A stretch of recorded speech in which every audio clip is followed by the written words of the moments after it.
my haunted dolls too. I think I got that going. Yep. All right, we're three seconds in already. That quick, boy! I tell you, time flies. Flutters right on along. I'm Dr. Kelsey, and of course, this is the one and only, the grand, the infamous, the very well-known, world-renowned haunted doll collector, Kevin Kane, from of all places, Chelsea, Alabama, and he, gosh, he looks like a cross between what was that author down in Florida that was a drunk? Ernest Hemingway. Yeah, it looks like all you need is a cigar. He's kind of got his Ernest Hemingway hat on. Well, it's supposed to be a scarecrow mask. A scarecrow and mask. I have this little straw fedora on with it. So we're getting closer and closer to Halloween. Very close to Halloween. And so we've been ramping up. We always talk about strange and quirky things here, but we've been ramping up our strangeness and quirkiness. And we've done clowns, which is very easy for Kevin and I to do because we clown around a whole lot.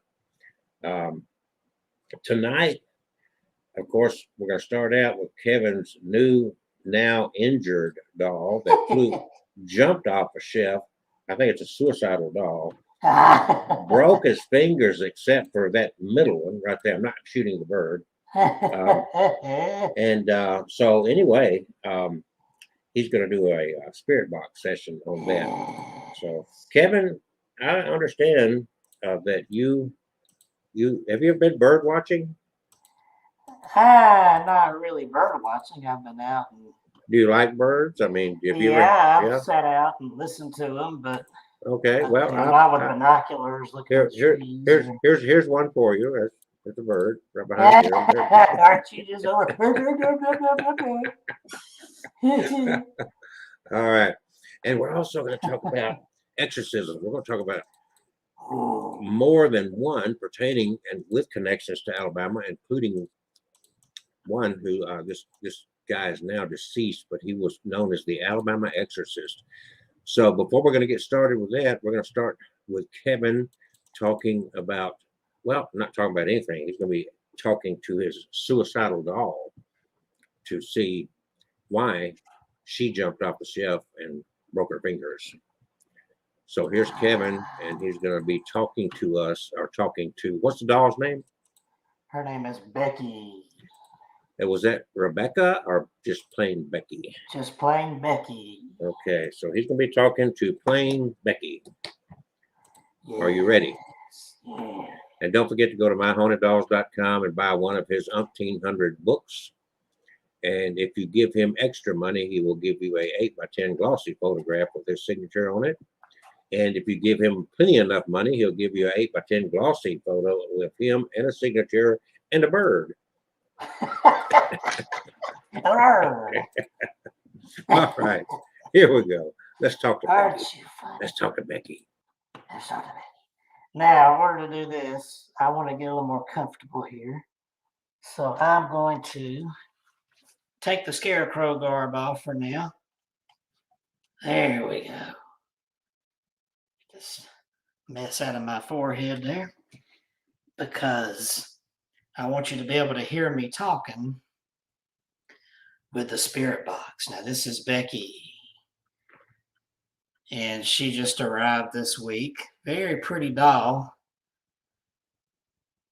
And even got a little purse to match her coat there. Where does she come from? Where's she come from? This came from a paranormal team on YouTube called Walking. Yeah, that's the one. That's the one you told me was being sent to you. Yeah, Walking Shadow Paranormal. Where are they from? And I forgot where he's from. I think that the box came from New York. So why did you end up with this doll? What was the Well, he had a video posted out there that he had received this doll sent to him just out of the blue from a person whose family was claiming they were having some paranormal activity from the doll. The little girl, their little daughter was afraid of it. and she kept calling it Becky. She said the doll wants to be called Becky. And they'd seen it move, and they'd heard strange sounds around it. Nobody was attacked or anything evil, but they sent it anyway because, you know, they got a kid in the house who's scared. So Jason from Walking Shadows Paranormal gets the doll, and he has a video out there of Becky after he got her. Every time he held the K2 meter up to her, there was activity. It would light up. He would hold it away, it would go out. Hold it back, it would start lighting back up. Okay. And then on the spirit box, he was getting some interesting answers to his questions. Like he asked, "How old are you?" And she said 13. Okay. And there were some other questions he asked and she answered. I can't remember what the other responses were, but he had his plea at the end of the video is because he doesn't really deal with haunted items. If anybody can rehome this for me, please contact me. So somebody shared that video with me. And so I messaged him right off the bat, said, I'll take her. Okay, yeah. So he shipped her on. And he said, but before that, he told me he sent the doll to spend the night with his friend. And in the middle of the night, his friend was texting him like crazy, saying, this doll keeps moving. It's moved. It turned. And it did jump off your shelf. Yeah, that was the weird thing. Now, I do have a video. I got her, actually, it was last week. I forget, this is Tuesday. It was last week when I got her. And I did a spirit box session Saturday. It's out on my Haunted Dolls YouTube. I got some good responses, and twice on camera, she lit up the cat ball. So did you do that spirit box session before she jumped off the shelf? Yes. Okay.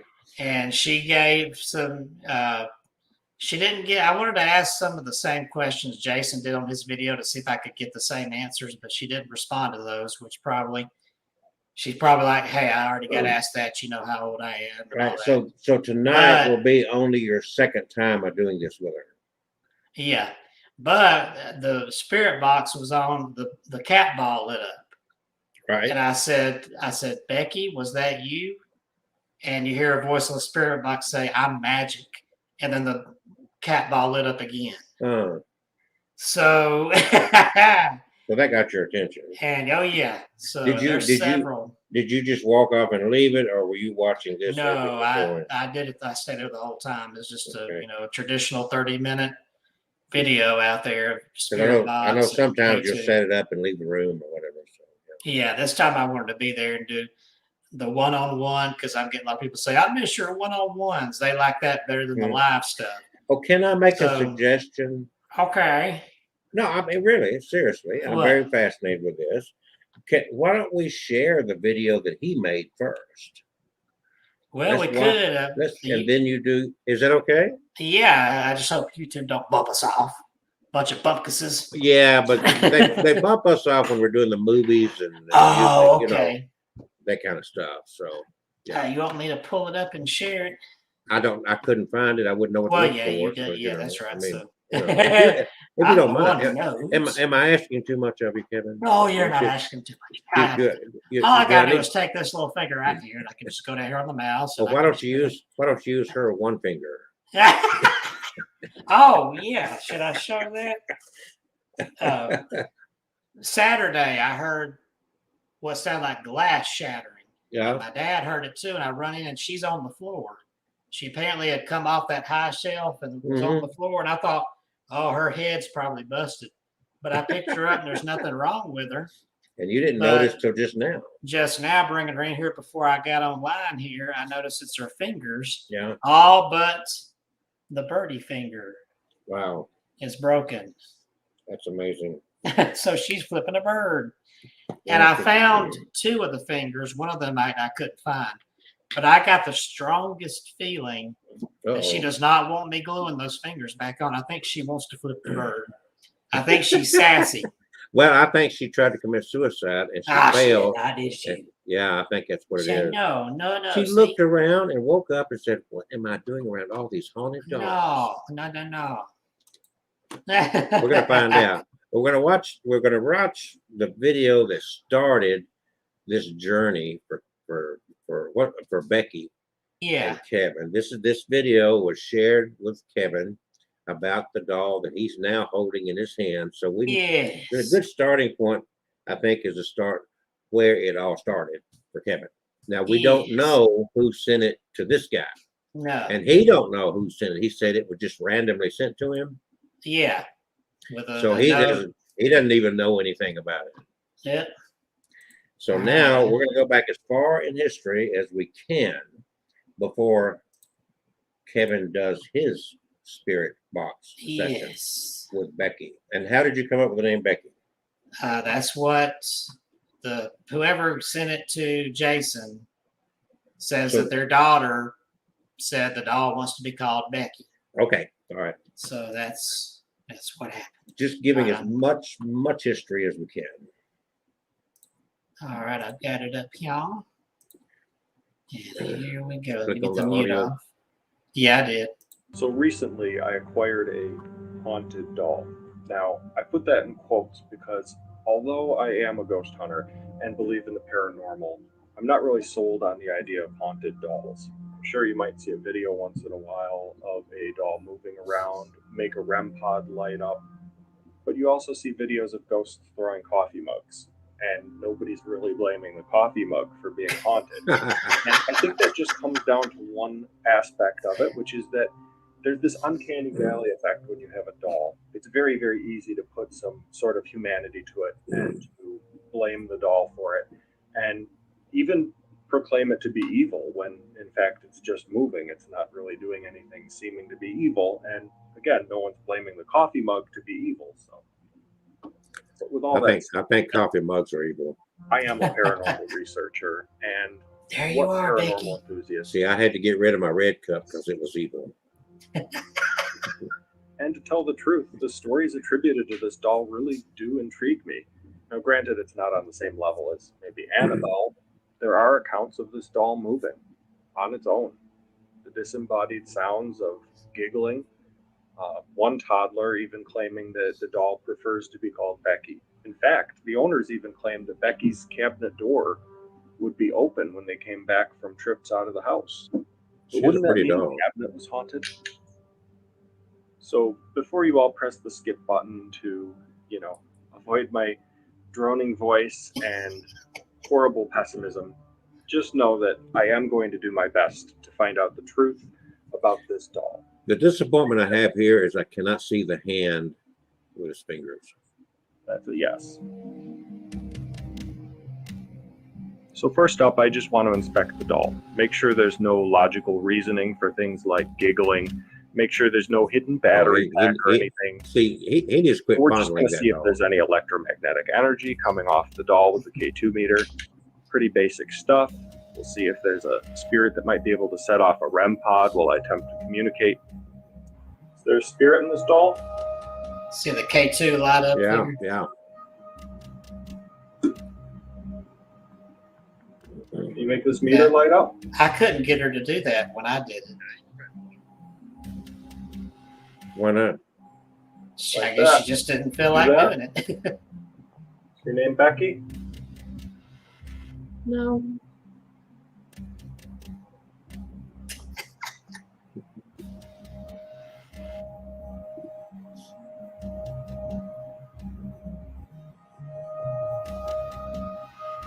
And there's nothing in this doll. I checked it out. It's just flush. But you know what? He did not do an anal probe. Set this off.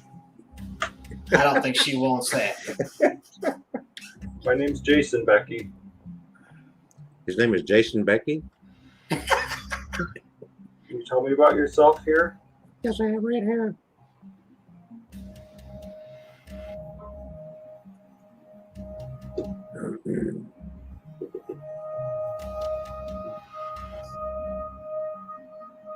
Wow.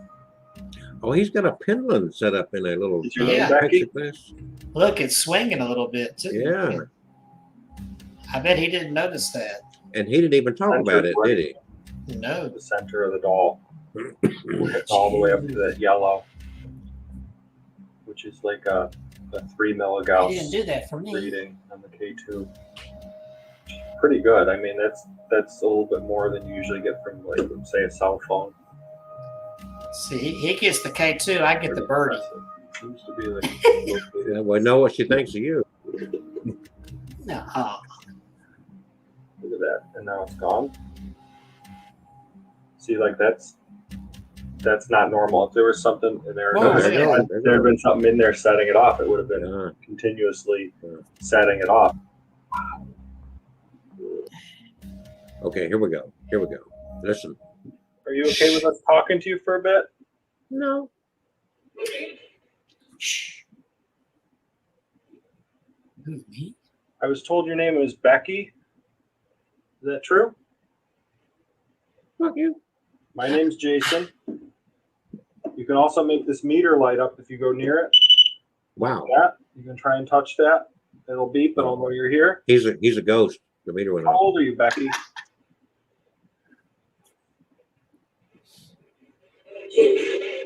13? 13?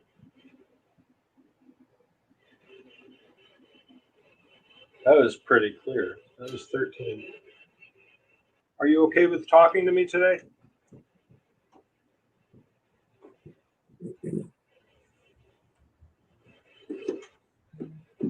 He keeps having that pendant over there keeps swinging a little bit. Uh-huh. See?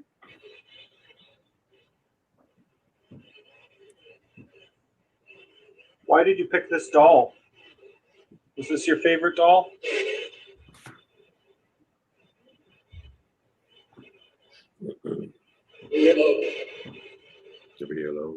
That's why she jumped off the shelf. She didn't want to be with all those dolls. Just speak into this box that I'm holding right here. I heard you before. You told me how old you were.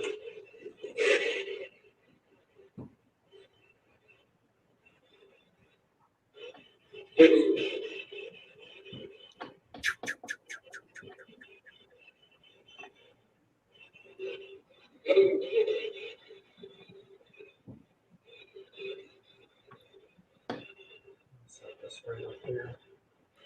I want to be able to help you, but you're going to have to talk to us if we're going to be able to help you.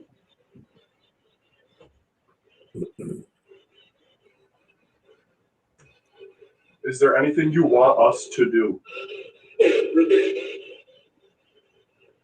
Not really. Could you repeat that? Is there anything that you would like Jason and I to do? You're the likable one, so if it's going to talk to anyone, it's going to be you. Explain what? If you could let us know who you are, then we can start helping you. It was unexplained thud on Could we microphone. at least get to know your age? Said 13 again? 13 again? 13. That was 13. So you're 13 years old. See, you are making progress. You're talking Yeah, to us see? right now. Thank you. That's what we want. Like, how could we help you? What do you want? You could have anything you wanted right now in the whole wide.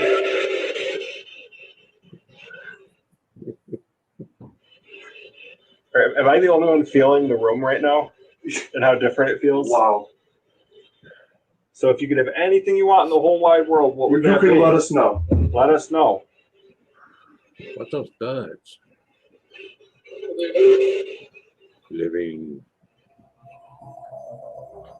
Uh-oh, night vision camera? Yeah. he caught- 116 of them? Oh, look at that. Yeah.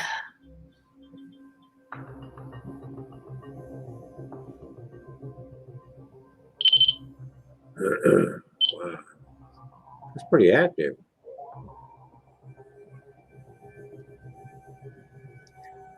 So I see what the difference is now. I see why she's not. I understand the whole Story scenario doesn't now. end there. I left the doll last night over at a friend's house to look after it. And I ended up getting this message on my phone.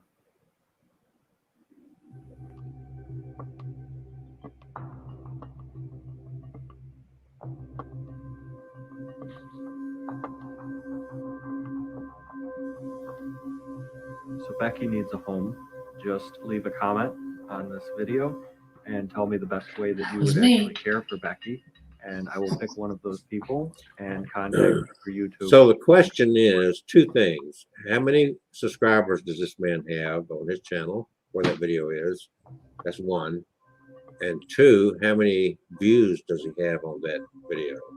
Let me see. Lots of questions. Yeah, let's see.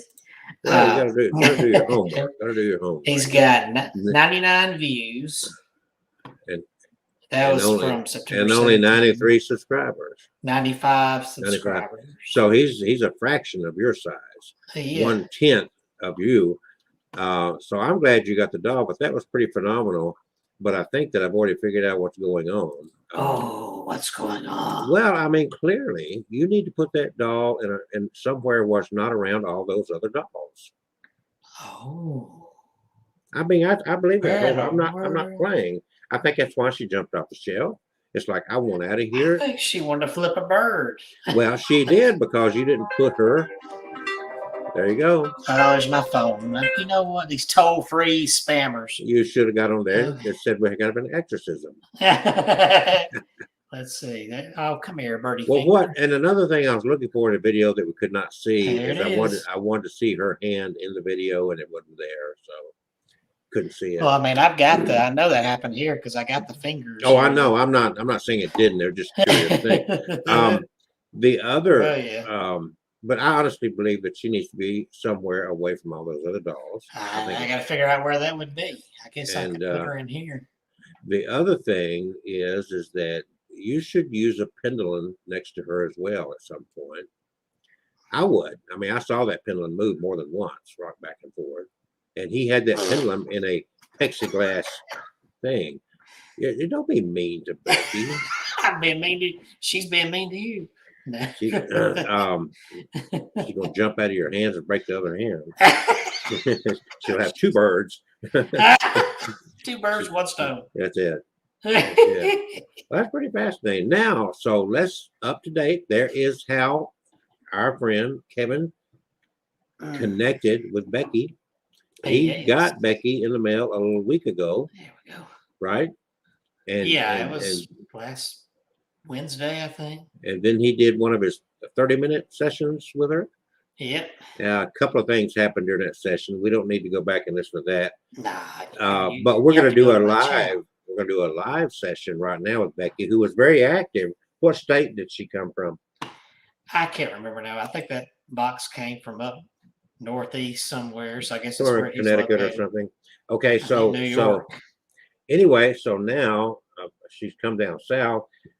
I think because since she's been down here, as usual, Kevin put her in a room with an abundance of other haunted dolls, and all of a sudden, without warning and with no reason, Becky decided to fly off the shelf and break her fingers off, and leaving only that finger to Yes. show. And she's going to demonstrate, and he's got the other fingers that happened in his house. And so that she was flipping off all those other dolls, and then listening to the spirit box session that the originator of this doll recorded. I think she wants to be alone. I don't think. Carol Main says that doll is so creepy. So now we're going to do, I want to turn this over to Kevin. We're going to get up to date, and now a live spirit box session. Please listen carefully. Do you have your little meter to light up like he did? Well, yeah, I tried that before. That was before several weeks us. ago, and That was before us. No. I mean, on here, I tried, and the computer kept setting the K2 off, so there's no way for me to. It interferes. All right. So, hello, Carol Main. Thank you for joining us this evening. That's some cute. Was that dogs you've got there, and one of them's got on a hat or something? We're about to do, or Kevin's about to do a spirit box session. The underground ghost box. So it's time to turn this over to Kevin and his haunted dog. Yes. Here we go. Let's get this party started.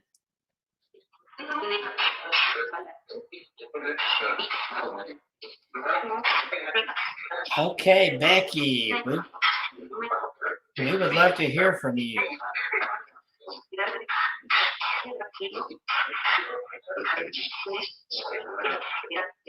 Are you here with us, Becky?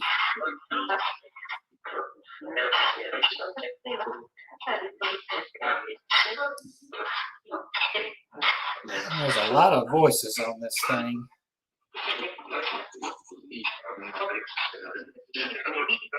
Let me try the other spirit box because that's just too many.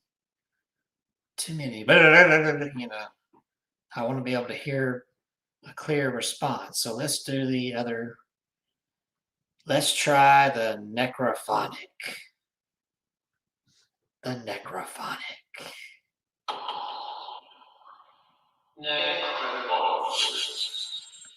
Ooh.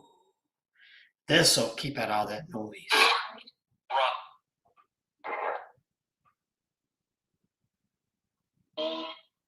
Hey, now there we go. I heard her say, hey, hey, Becky. Is that your name? Is it really Becky?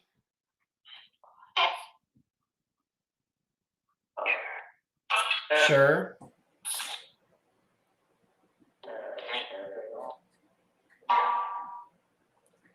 I think the number one question we have for you tonight, Becky, is why did you either fall or come off the shelf in there?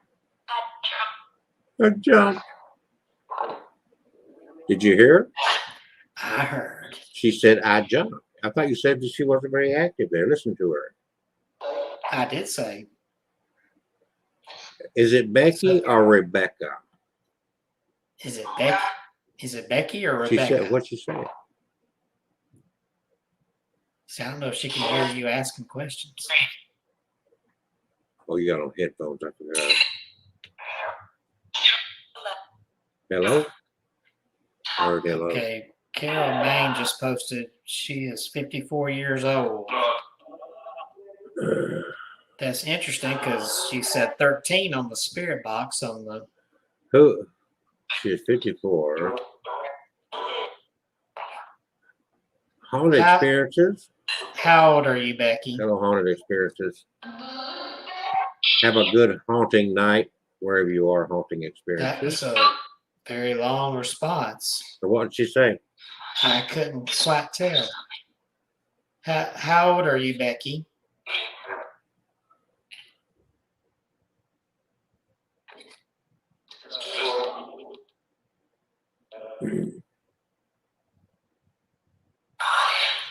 What was that? I don't know. Becky, why did you jump off the shelf?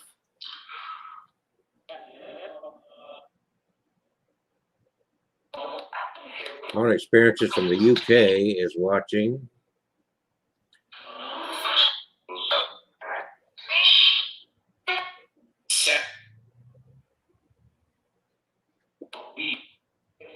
So where do you come from, Becky? So who is the male voice we keep hearing in this spirit? I thought you asked. Who is the male voice that we keep hearing? Bob. Bob, whoever Bob is. Bob, are you with Becky? No. No. Who is Bob? Was Bob your brother or your boyfriend or your dad?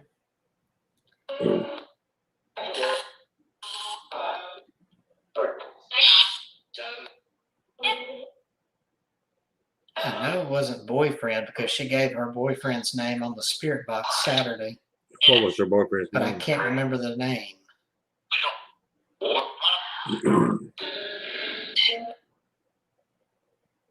I don't think Bob's a good person. Becky, are you a good spirit? She'll lie.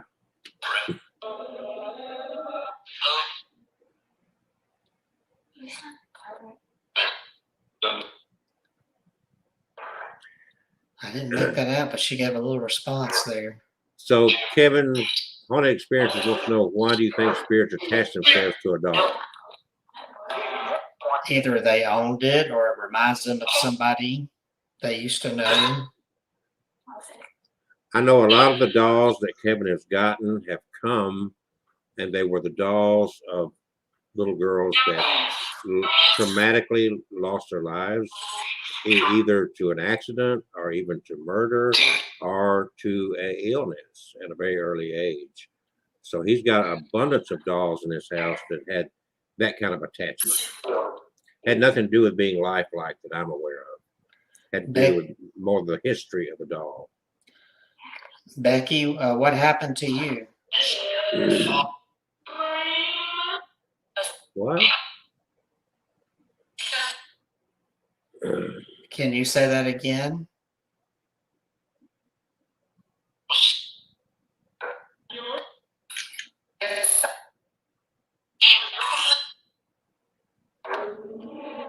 Are you a little girl?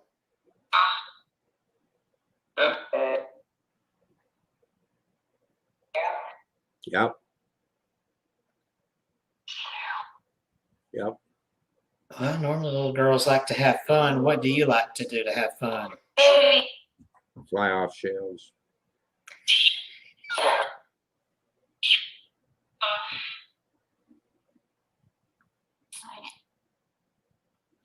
Did you want me to put your doll in a different spot?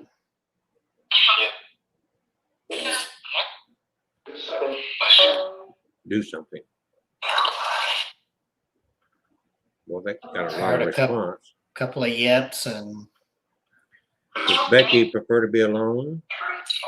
do you prefer to be alone, Becky?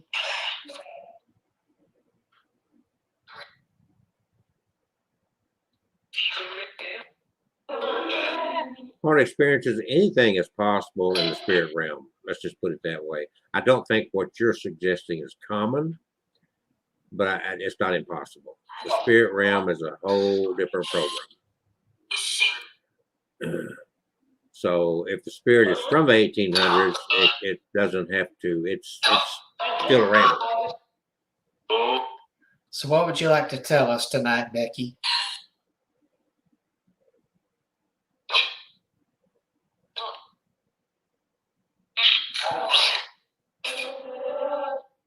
What was that? Did this doll belong to you? Yeah. Yeah. Is that why you stayed with it? Are you happy to be with Kevin? Are you happy to be here with me? No. I heard a yes. Are you happy here, Becky? In your arms.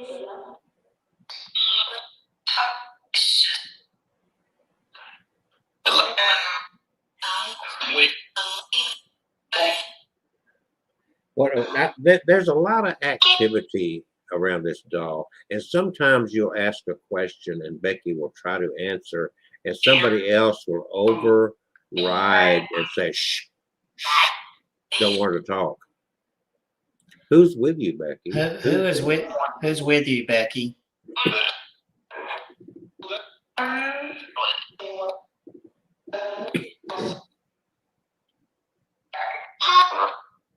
How many spirits are here with you? 30?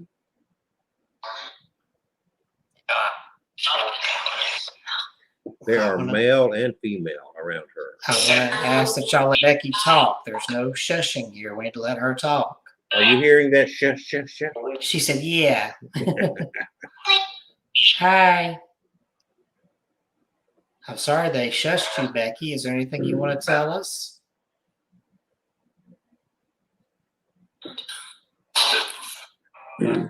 Because of where one experiences, because of where Kevin's sitting with his computer and whatnot, those meters get falsely set off. So Yeah. he would have to do that when they're not live streaming. He has all those instruments, trust me. He does a lot of this, but if you are subscribed to his channel, My Haunted Dolls, you'll see that I think once a week or so he'll set up a camera. But the way we're setting this up, there's too much ambient activity around him.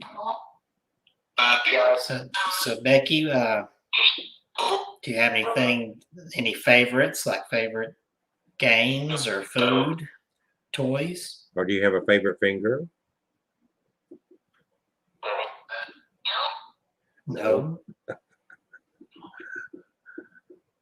Do you That's like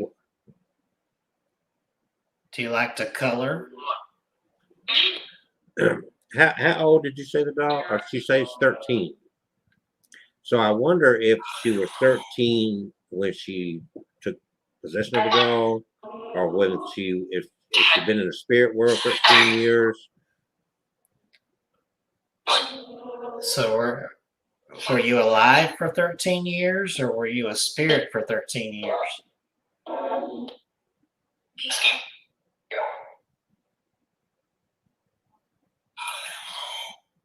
Ooh, that That was was scary. How many spirits are? Oh, you already answered that question. I'll ask that, but I suppose I don't like to talk about it. Becky, how did you die?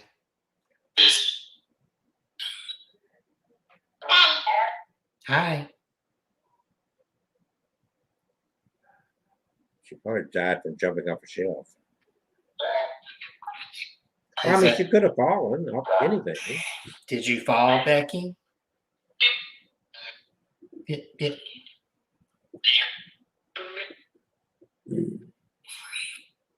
is that why you made your doll fall off the shelf?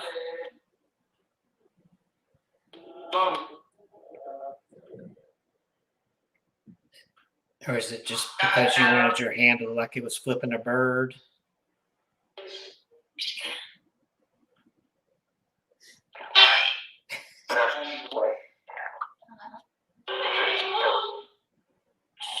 Do you like being funny?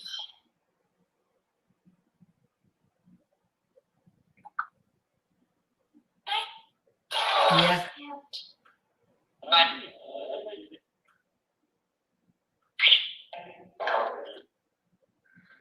Well, is there anything else you'd like to tell us?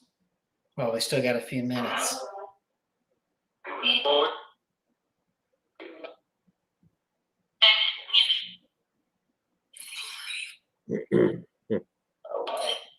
Well, go ahead and tell us, Becky. Yeah, now. Right now.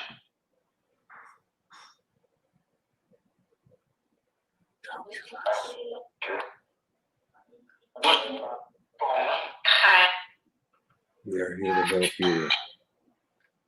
Is there any way we can help you?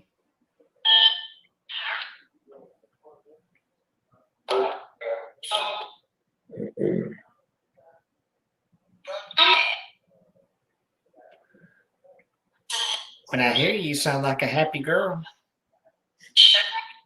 Yeah, now that she's away from all them others.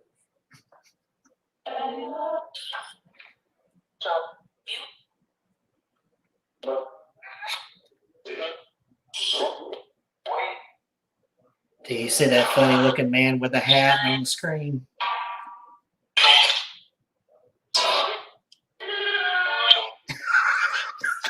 What was that? I don't have a clue. She's telling you to quit picking on me, is what she's telling you. Stop picking on me. Well, Becky, I feel but I feel comfortable holding your doll here. I hope so. I hope that means you're happy here.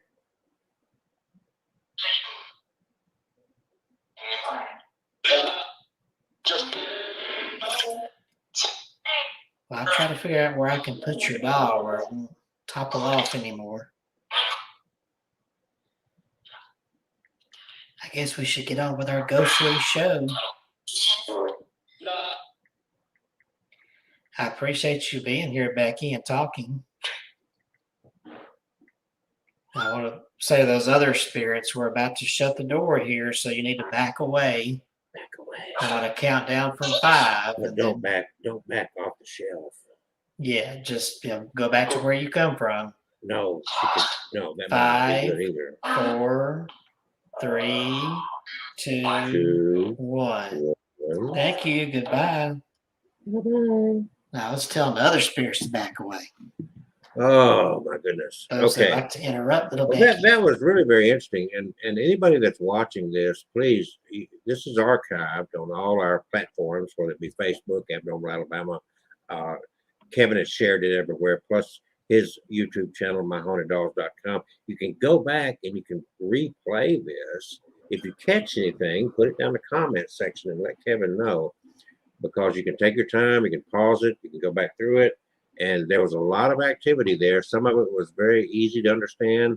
Others, you might catch it better when you go back through there. Yeah. And on any of this stuff, if you've got headphones, it'll be a lot better to pick up on this stuff. So we got Crazy Girl has joined us, and she's been very active over on her channel. I don't know if you Comes in noticed that. just after the doll leaves. Yeah, so There's he's my doll's cup. got a new cup too. See, we got rid of our red cups. Mine came from Mississippi, where I had a wedding I officiated Saturday, and the DJ, the bartender gave me this cup. And I tell you what, that little cup keeps your fluids very cold, if you like cold. Well, good evening, everyone. We spent the first 30 minutes with a spirit box session with Becky. You go back through this, we actually went back through all the history of Becky that we knew, based upon the Crazy Girl. You can go back and watch this anytime, so you don't have to sweat it. Just go back anytime. It was a very active session, let's put it that way. And Kevin gets better looking every day. So now we're going to talk about some getting close to Halloween. We're going to talk about some ghost stories. We're going to talk about an Alabama Exorcist. Well, I'm going to, on my end of it, I'm going to share a couple of stories. One about the Alabama Exorcist, and also then there was another more recent story Hey, go Crazy Girl. that took place. Show Crazy Girl what happened to the fingers there. Tell her the story real quick. Her doll came off the shelf mysteriously, and I heard glass shatter. I thought, oh, she must have broken her head, but I picked her up, and she was fine. But then just a little while ago, I noticed all but her birdie finger have broken off, so she's flipping the bird. Okay, haunted experiences. You in the UK over there, have a good night. Happy Halloween. Yes.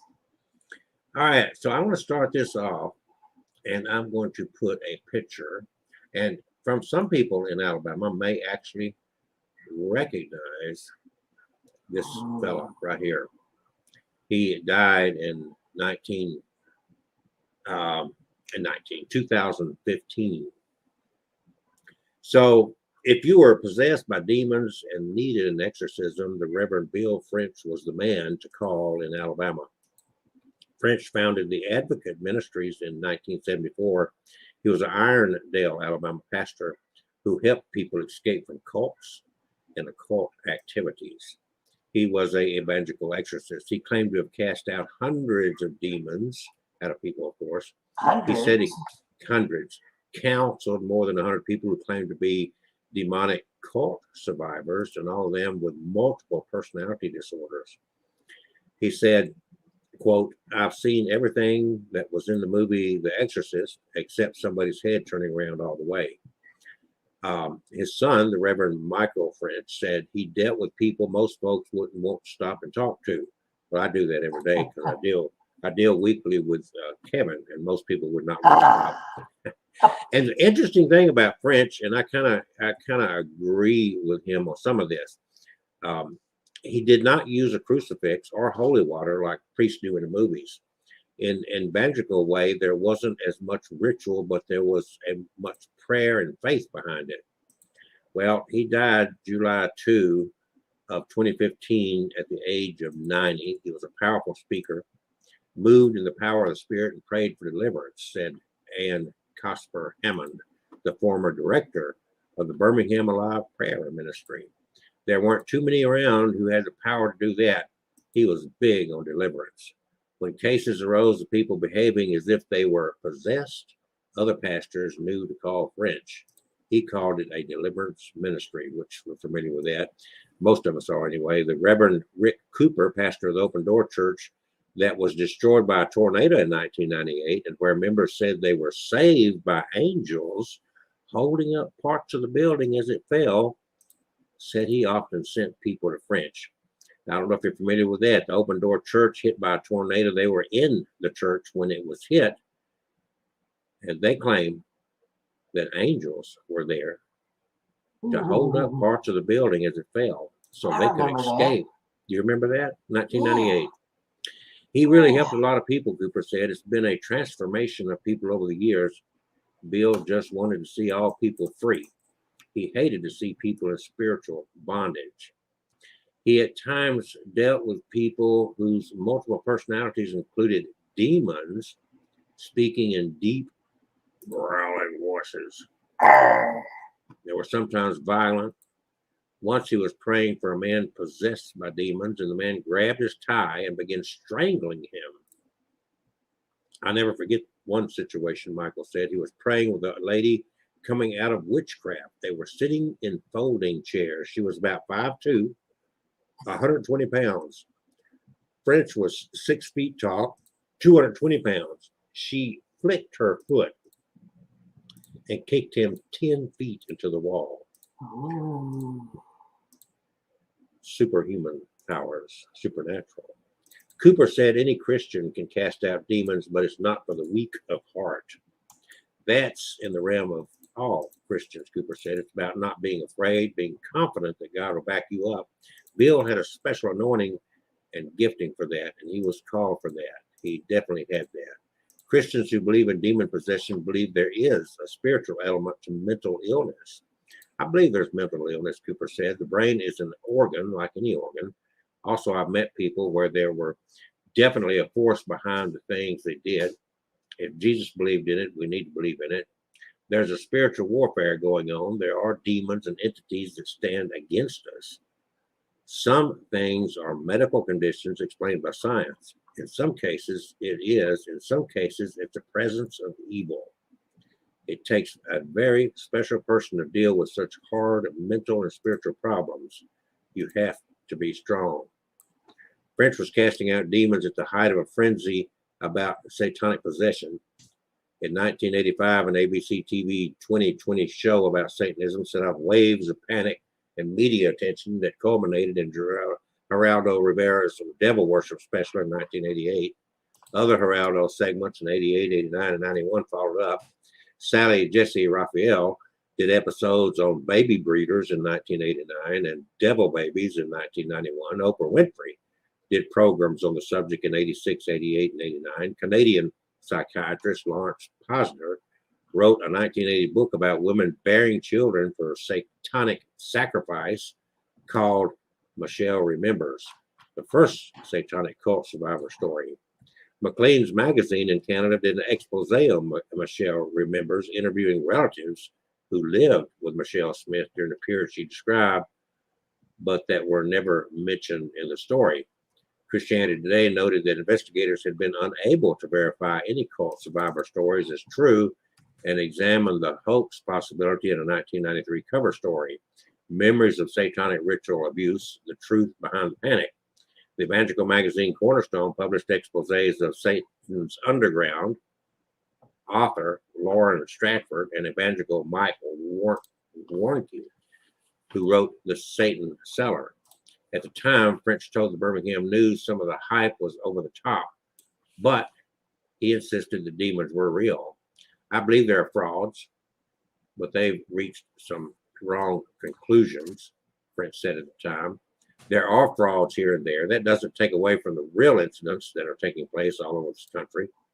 French wanted to help people any way he could, family and friends say. He was known for deliverance, but he said, I want to be known for sharing the whole counsel of God's word. He had a heart for feeding the hungry, said Hammond. French started a food ministry in which he would go around to stores and collect food that he would give to hungry people. That has developed into a food pantry that feeds 80 to 90 families a week by Kingsway Church from the Advocate Center on Crescent Road in Irondale. There was something that stirred in him, caring and loving people, that gave him the strength for the deliverance ministry that he did. One of the things I learned from him was it's more important to help other people reach their destiny than your own. He always saw what people could be.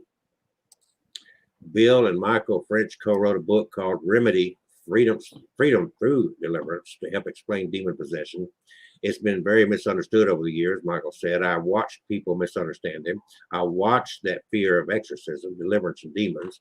He wanted people to understand that biblical prices for these things. People needed freedom to get free from the enemy. French wrote the book to explain what he did. He wanted to say, this is why it's real. This is why not to be afraid. There are imbalances in the brain. Everything is not a demon, but there can be combinations. Some people are sick. Some things are demonic. He believed in psychiatry and psychology as well. He helped a lot of people. It was a joint effort between the medical and spiritual community. French was a bivocational minister at times, working as an insurance salesman before he went into full-time ministry for 40 years. He had such a great sense of humor, even with the seriousness of what he dealt with. He was a great man of God, a father figure. So there is the history of the man that went down in our history.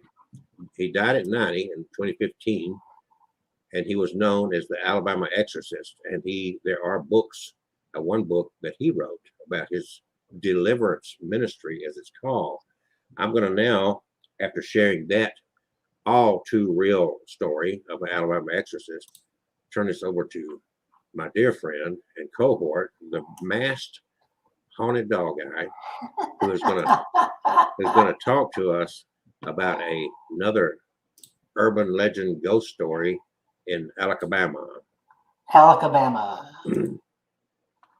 Yeah, I want to talk about one we haven't. Do I sound okay in the mask? Yeah, what she wants to know what mask that is. This is a scarecrow mask. Well, you could take that mask off and you're still a scarecrow.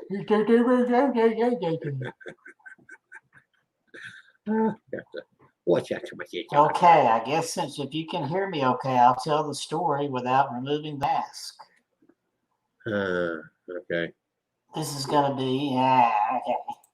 This is going to be about the Bayview Bridge of Mulga, Alabama. I have been there. Have you been there? Yes, And you know, I've been there. you know what I found?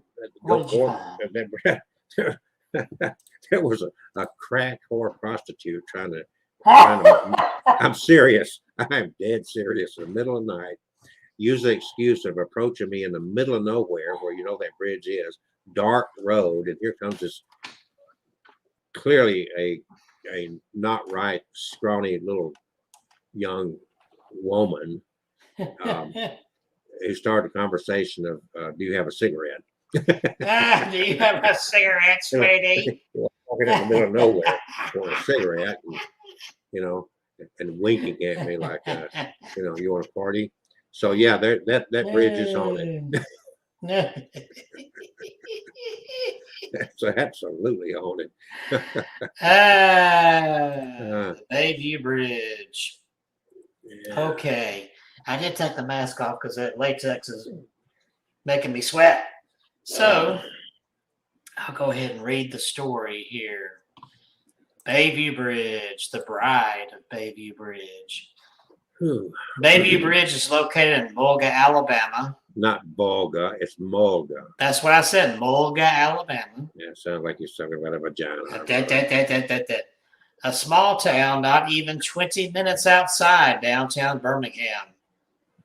By day, it resembles any other bridge, and you may even drive across it unaware of its creepy history.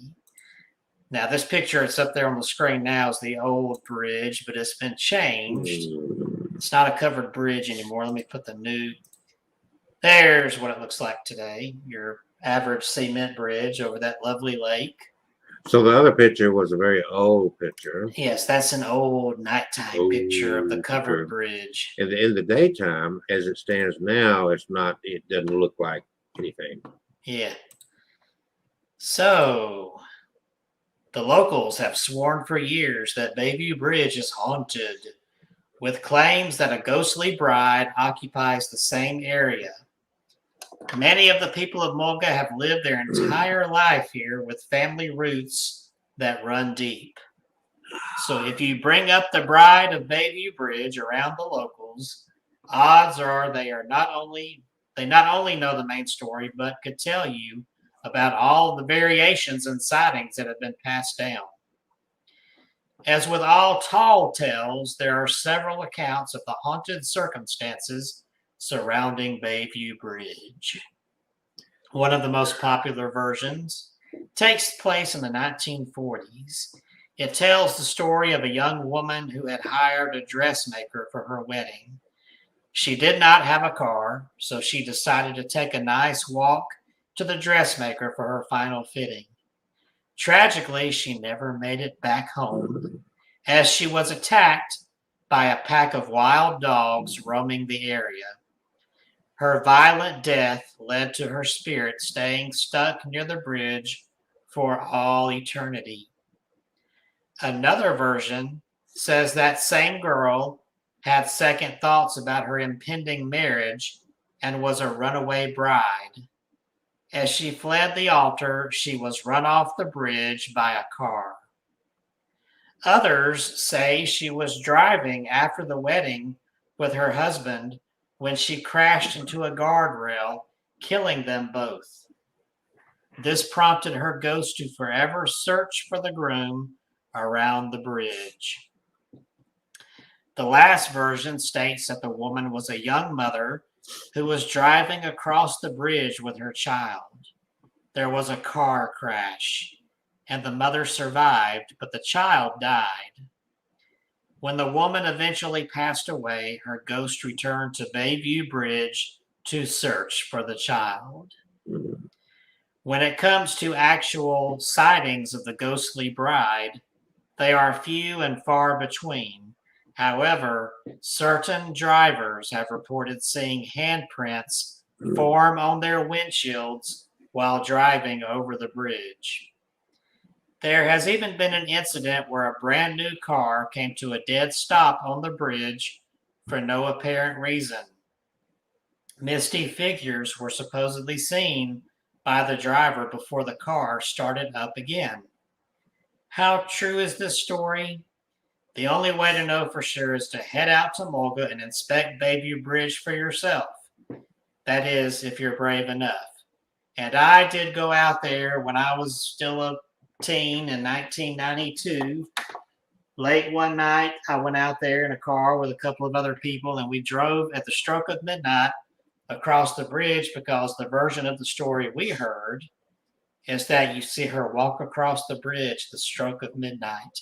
And if you drive out there, she'll not open the door and get in, but she will float into the car and sit in the seat with you. So we drove across there and not a damn thing happened. What about Cave Rat? Cave Rat said he fished that spot a lot. So what about a Cave Rat? Did he? So tell us. He post? Tell us. Okay. Yeah. What Cave Rat? What do we got going on there? Anything happen? Do you ever do any night fishing there at that Mulga Bridge there? There's another version of the story, and there's another one I've read. Now I've been to the one up in outside of Hartselle, Alabama, up in Morgan County. I did a video of that one. That is, they updated that little bridge too, but that is a scary bridge because it has no. On either side, there's nothing to protect you from going off into water. So Cave Rat said yes and no. You'll have to explain that in more detail. Yes and no. There's another version of the story here that says, I read this in the Ghost and Goosebumps tales. There is thunder. It is getting spooky right out on cue. Spooky. But it says here that an old man murdered his wife late one night and threw the body in the Bayview Lake near his home. The house, still standing, is only about 100 feet from the lake. On the bridge across the lake, it has been reported that the man's wife has been seen walking across the bridge at midnight with her head in her hand. That was that crack whore that was there. Does she have her head in her hand? Well, I was so scared. It could have been. And there also can be seen a light constantly burning under the bridge at night that folks say was where the old man buried his wife, on the bank under the bridge. Well, what I know about Mulga in that area, all that could be true. That could be. There's some weird. I mean, you got crackers, you got crazy old bit of- folks, you A little bit of got everything out there, absolutely. 8 o'clock, 8 o'clock. 2 minutes till. I'm Kelsey. This right next to me there is Kevin. He's reaching down, playing with himself. I mean, I playing am with not. I his was picking up my scarecrow. dog. You liar. MyLittleDolls.com, and also, of course, Abnormal Alabama on Facebook, YouTube, everywhere. And YouTube. of course, when Facebook is up and running, that is. Other than that, folks, my datingthedead.com is the book you need to get to read on Halloween night. As the veil is the thinnest this time of year. Kevin's talking about some ghost stories. You could say urban legends or whatever, but they're commonly held to be true. He's also making his face look a lot better. Oh, shut it. Put it on your face and look 100%. I couldn't make it look any better. And I have been talking about exorcisms, and the first one was about a guy who it started in 74 all the way through 2015. He died at age 90, and he was known as the Alabama Exorcist. You can look him up. French was his last name. But then recently, I don't know how many of you guys remember this story, but there was a group. They were actually out of Macon County, Alabama. They got arrested out west. Well, let's just kind of tell their story as it's told on 15 News NBC here, Macon County, Alabama. Before, and it was also called a terror cell, so keep that in mind. But this has to do with exorcisms. I want you to listen carefully to this story. Before this accused terror cell was captured at this squalid New Mexico compound, authorities say they spent time here at their second compound in Alabama, just outside of Tuskegee. Law enforcement came face to face with compound owner, suspected terrorist Sirah Waha, in December of 2017. He crashed his SUV on I-65 in Chilton County. His 3-year-old son, Abdul, was with him. Documents obtained by NBC 15 show the child was reported missing days earlier in Georgia. It's not clear that information made it to law enforcement in Alabama. Authorities say Waha told the trooper they were on their way to go camping in New Mexico, a place federal prosecutors say Abdul met a cruel fate. A criminal complaint sheds light on what exactly prosecutors meant by religious ritual. We're going to get fun here, folks, so put on your seatbelts and get ready for this ride. If you don't remember this story, it was big news, especially here in Alabama, because it had Alabama roots. The father's girlfriend and fellow terror suspect, Janie LaVille, the complaint says, wanted to perform an exorcism on him to cast the demons from his body.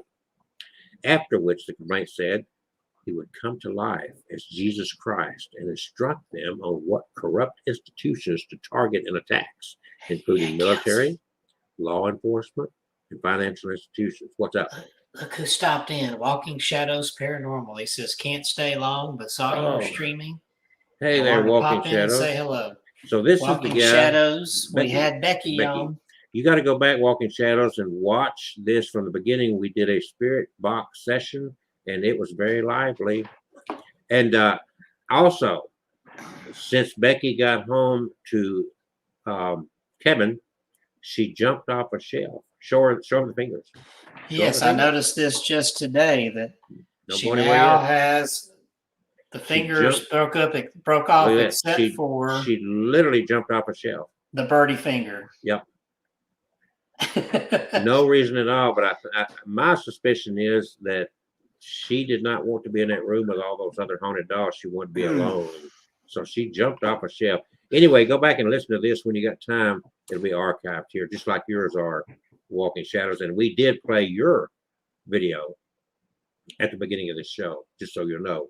All right, we're going to go back to this story I'm telling right here. Yes. This is important because the complaint says the rituals were performed at a terrorist training site in New Mexico. According to the federal document, Lavelle believed that Abdul Ghani's mother used black magic to steal the child from her own womb. Both women had become pregnant around the same time, with Lavelle losing her baby.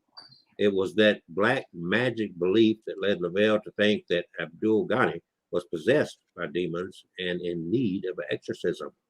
The complaint goes on to say Lavelle ordered Siraj to recite scripture over his son. During one of those rituals, the complaint says, his heart stopped.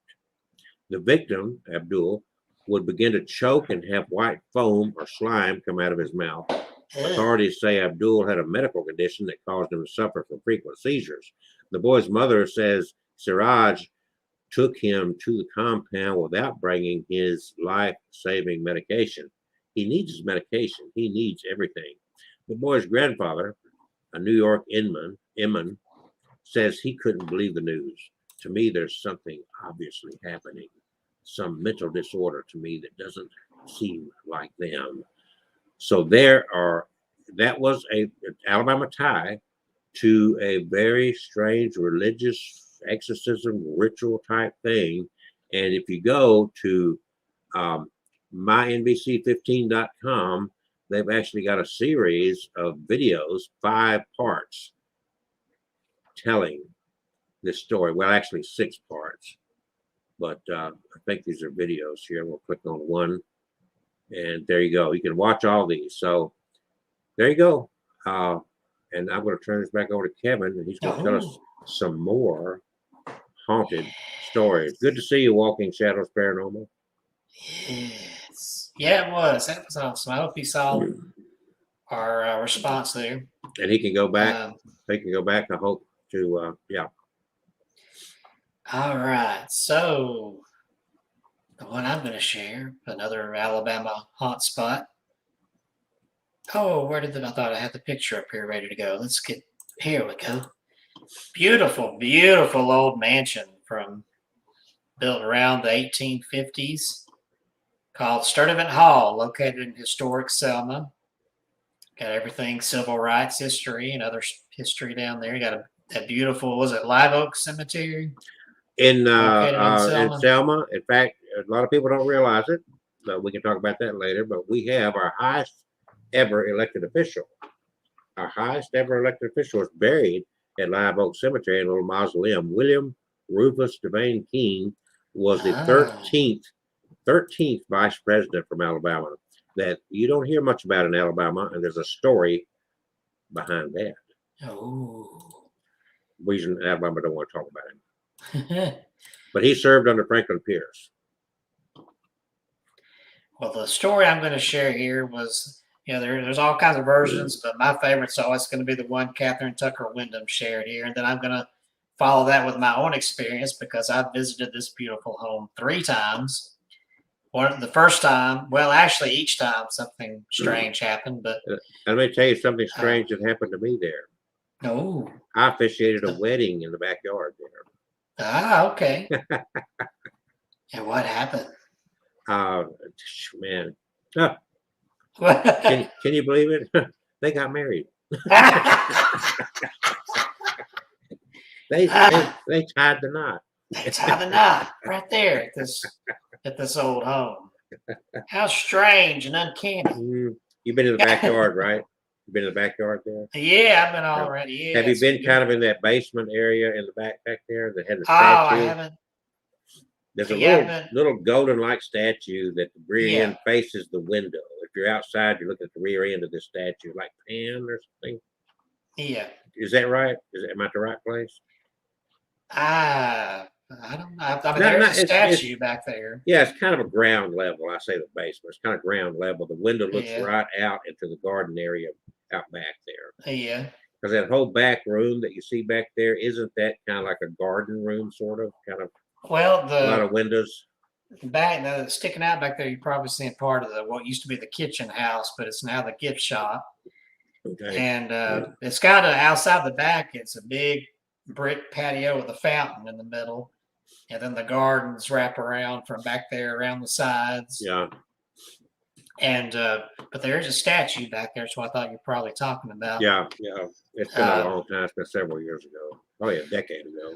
But Catherine Tucker Wyndham tells us this story here. One afternoon, not long ago, a guide was showing a group of tourists through Selma's Sturdivant Hall. The visitors had been given a brief history of the mansion from the time of its construction in 1852, and after admiring graceful proportions of the downstairs parlors, they were guided to an upstairs bedroom. It was here, in the quiet of this corner room, that the guide, while describing the porcelain trundle bed, or the rope-laced trundle bed and other old furnishings, suddenly stopped in mid-sentence. The guests noticed that she had become very pale, and one of the men in the group started to help her to a chair, but before he reached her, she took a deep breath and continued her interrupted story. After the tour was over and the visitors had gone, the guide hurried to her friend who was keeping the guest register. "He's here again," she exclaimed. "He brushed against me in the upstairs bedroom. I never felt anything quite like it. His touch was clammy and frightening." "And just last week," she continued, "he was in the downstairs parlor. I'll never forget how that sudden rush of cold air felt. It seems he always comes when there are groups of tourists here. I can't decide whether he dislikes having strangers in his home or whether he wants to remind me to tell the people his remarkable success story and what a fine person he was. Whatever the reason, I know John Parkman's ghost is right here in Sturdivant Hall." John McGee Parkman lived in the white columned mansion that you see here in the picture, now known as Sturdivant Hall, for only 3 years, 1864 to 1866. But they were 3 of the happiest years of his life. At the age of 29, Parkman was president of the First National Bank of Selma, a new institution with a capital of $100,000. He had a charming wife and 2 beautiful little daughters who will also play parts in the story, Emily Norris Parkman and Maria Hunter Parkman. He occupied a place of esteem in the social and business life of Selma, and his home was one of the most splendid in the entire Black Belt. Life was good. Then, with a suddenness that shocked the entire community, John Parkman's career ended in disgrace. The youthful bank president was the victim of the same error of judgment that ruined older and more experienced businessmen during the post-war period. He speculated in cotton. Soon after he had invested large sums of the bank's money in cotton, the price of the fiber dropped from 30 and 35 cents to 15 and 18 cents per pound, and Parkman's bank lacked the funds to cover the losses. Because federal money was deposited in the First National Bank, General Wager Swain, commanding officer of the United States Troop and the Selma District, moved in quickly, closed the bank, and placed Parkman under arrest. Parkman was taken under guard to Cahaba and confined in Castle Morgan, the prison which had only a short time before been used by the Confederate government for the incarceration of Yankee prisoners. Up to this point, the facts about Parkman's life are clear, but there are confusing and conflicting reports regarding what happened after his imprisonment, particularly what happened following his escape from the stockade at Cahaba.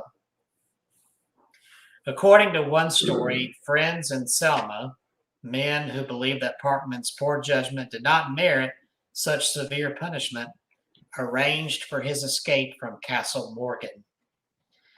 They first bribed the warden of the prison to cooperate with them in carrying out the escape plan. Then they arranged for a steamer to be waiting at the Cahaba Wharf, some 50 yards down the bluff from the prison, to pick Parkman up when he got there. The scheme called for a group of musicians dressed flamboyantly in costumes to march up and down in front of the stockade to divert the guards while Parkman climbed over the rear wall of the enclosure and then escaped by running down the bluff to the waiting boat. Every detail of the planned prison break seemed perfect. The costume musicians were putting on a splendid show at the prison entrance. The warden had left Parkman's cell unlocked, and the boat was waiting. But someone saw Parkman as he climbed over the wall, and they gave the alarm. Several shots were fired. Some witnesses said Parkman was shot as he dived into the river. Others said he was so frightened by the shots that he dived under the boat and was killed by the big paddle wheel. Still others contended that he made good his escape. There was even disagreement about who fired at Parkman. One report was that his so-called friends shot him to make certain that Parkman would never divulge information which would have linked them with the bank scandal.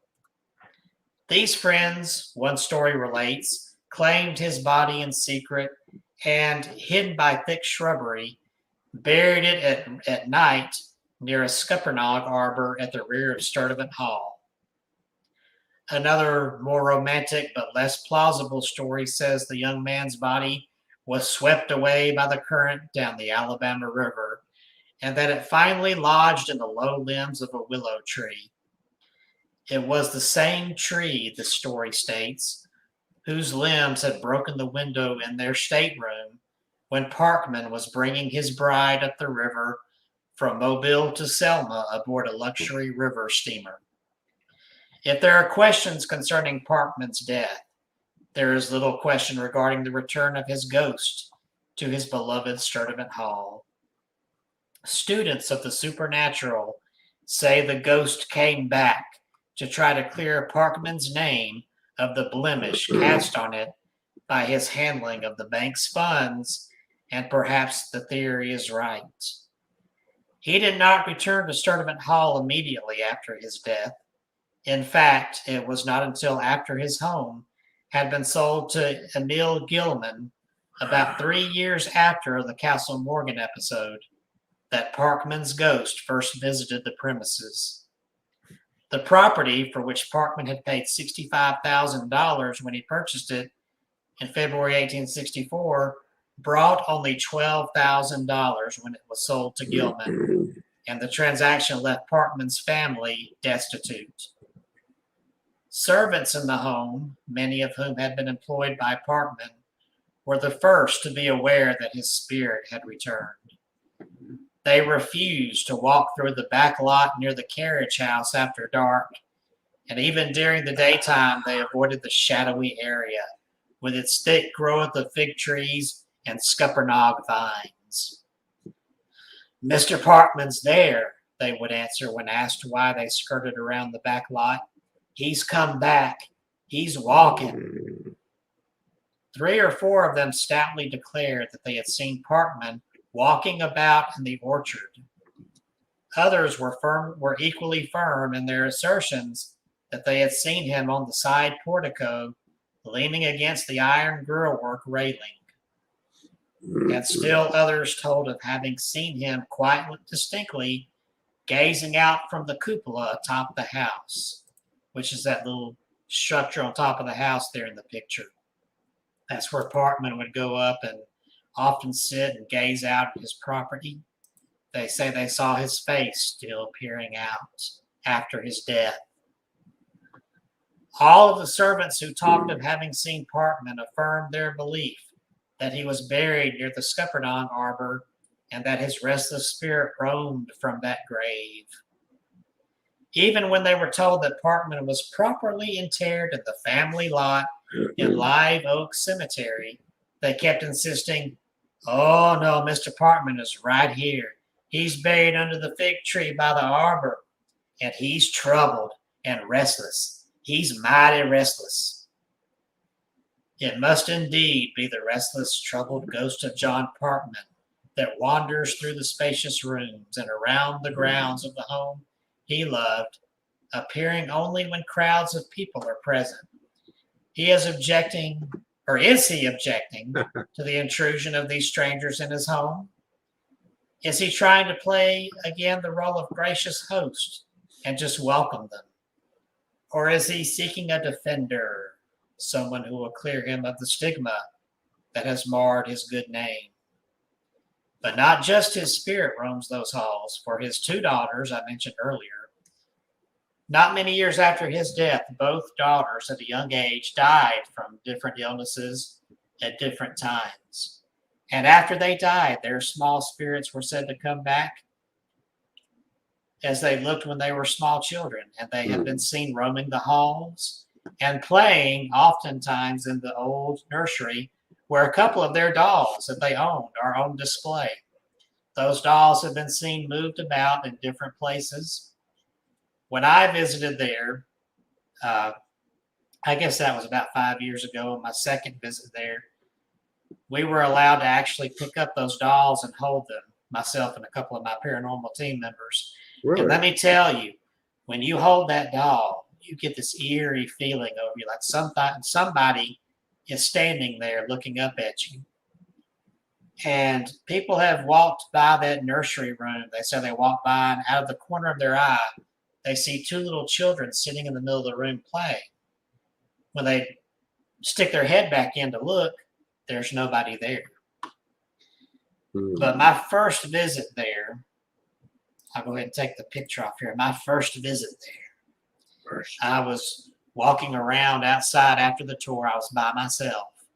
There was nobody in the house but one lone tour guide, a little elderly lady who has since retired from there, gave me my tour, and we talked a little about the ghost.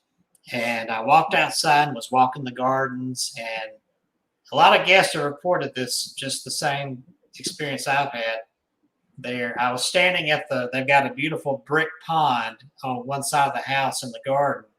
I was standing there watching the fish inside, and my back is to the house, and I feel, you know how you feel somebody staring at you, like eyes bearing into the back of your neck and the hair stand up. Well, I felt somebody watching me, and I turned around and looked back at the house just in time to see an upstairs window, the curtain, fall back in place, like somebody had been there watching me. Well, it was kind of creepy, but I thought, there's probably somebody, maybe that tour guide is in there. But then I get around to the front of the house, and this is now 2003, so I had one of those older model digital cameras. But I got in front of the house there, and I took a picture facing the house, and I didn't see anything out of the ordinary. But a few days later, after I got home and finally downloaded those photos, I noticed down in the downstairs window where the parlor is, in that window, there were 3 figures. There was a tall figure and 2 short figures standing in the window. They were kind of clear. You could see the man standing there. You could see his eyes and his nose and a little bit of wisp of hair on top.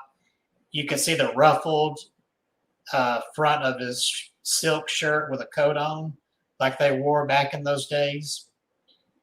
And standing on either side of him were these 2 little girls, one of them so clear you could see the shawl around her shoulders. And all 3 are staring straight ahead in my direction. And I about came back from the computer when I zoomed in and saw their faces.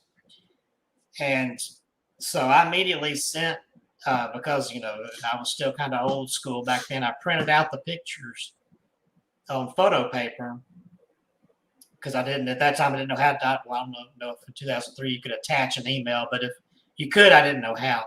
So I mailed them snail mail, and I got a letter back from Sturdivant thanking me for the pictures and adding more lore to their ghost stories. They would be sure to keep those on in their archives and share them with visitors. Well, I showed that around to a few people, and then about a year later, that was my first laptop I had that downloaded on. The dang thing crashed, and I could not get it back on. And that was the time before we had thumb drives and those stupid floppy things that you can't even use anymore. And the picture was lost. Damn. Oh, So I've Jesus. gone back the last 2 times I go. I keep taking that same picture, but I can't get anything to show up in the window. But when I visited Sturdivant last, I told him about the picture. I said I would love to find that. Oh, the lady said there, that must be in our archives, buried somewhere. I don't know. It'd take forever to find that. Yeah. Well, you have it in your memory. This memory. Yeah. Too bad I don't have it on the computer memory. Oh well. But I lost a few ghost pictures on that old laptop. If you had thought about it or knew about it, even when that thing crashed, now I got this. somebody could have recovered it for you. But anyway. Well, 2003, we didn't even have Geek Squad back then. Yeah. So. Well, we are talking ghostly things and exorcisms and all that kind of stuff. And there's all kind of, and you don't have to you don't have to go far to find a ghost story. And you don't even have to go to a building to have an experience. Not far from where Kevin lives is County Road 47, which is also known as Chelsea Road. Runs between Columbiana and Chelsea. And it can be kind of a lonely, lengthy little drive through there, especially at night, right? Yeah. That's the road you used to take, I think, when we had did the live stream from the office over there. And it's right down here from me, and we still take it to Columbiana to go eat at Fat Johnny's every week. Yeah. So, and your friend and previous cohort in ghost hunting, Kim Johnston. Yeah. In one of her books, wrote about this road. Yes, she did. Ghostly hitchhiker legend. Yes. That is known as the Hippie. The Hippie. You remember the Hippie? And it's the apparition of a woman staggering along the road in a flannel shirt and jeans. Sometimes appears to be walking along the road, while at other times she leaps in front of moving cars. And I know why she wouldn't leap in front of Kevin's car, because I've ridden with him to Georgia and back before. And also, I think I rode with him when we went to the little dollhouse. When the frightened driver steps out of the car to investigate the person they think they've hit, there's no one there. And have you heard of Pumpkin Swamp Road? I've heard that name before. It's not far from where you are, and it's worthy of your attention. I'm not going any further with that, but there are all kinds of like I said, leave me dangling. You're going to leave you dangling on that. Barganier Road in Montgomery and Macon counties stretches from Alabama 110 in the community of Cecil to Macon County Road 2 near Shorter, Alabama. We all know where Shorter, Alabama, between Montgomery and Tuskegee. This lonely country road is, according to legend, the scene of all types of strangeness. Strangeness. The road is nicknamed 13 Bridges Road, and drivers at night are supposed to cross 13 bridges headed north from Cecil, though only cross 10 if they turn around and head back. The phenomenon is also supposed to exist on other roads throughout the country. According to investigator and writer Sean Sellers, travelers may encounter apparitions and hear unearthly sounds along this rural route.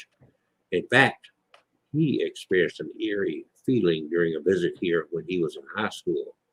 Author Jeff Lawhead explores this legend further in his 2016 Phantoms Fill the Southern Skies.